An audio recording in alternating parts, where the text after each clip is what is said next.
Doctor గారు చాలామంది ఇప్పుడు ఈ కాలంలో చాలామంది ఫేస్ చేస్తున్నారు వెయిట్ లాస్. అధిక బరువుతో ఉన్నవారు ఎప్పుడు మేము వెయిట్ తగ్గుతామా, ఎప్పుడు హెల్దీగా ఉంటామా అని చాలామంది వెయిట్ చేస్తున్నారు. సో అందులో భాగంగా లైపోసెక్షన్ చాలామంది చేయించుకుంటున్నారు. బట్ డౌట్, అసలు లైపోసెక్షన్ అంటే ఏంటి?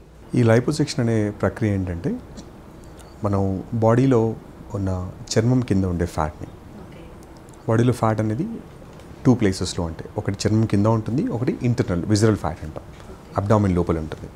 ఈ లైపోసెక్షన్ దాంట్లో ఓన్లీ పైన స్కిన్ కింద ఉండే ఫ్యాట్ని, స్పెషల్గా డీప్ ఫ్యాట్ని ఒక చిన్న క్యాన్లాస్తోని, ఫైన్ క్యాన్లాస్తోని మనం డీప్ ఫ్యాట్ని తీసేయగలుగుతాం ఎక్కడైతే అన్వాంటెడ్ ఉందో. అన్ఫార్చునేట్లీ ఇది పాపులర్ అయింది వెయిట్ లాస్ కోసం అయినా ఈ లైపోసెక్షన్ అనేది never a weight loss procedure. మా సైంటిఫిక్ టర్మ్స్లో we always calls inch loss procedure. మనం తీసే ఫ్యూ లీటర్స్ ఆఫ్ వాటర్ ఫ్యాట్తోని వెయిట్ లాస్ అనేది మనం ఎప్పుడు టార్గెట్గా మనం చేసి చూడము దాన్ని.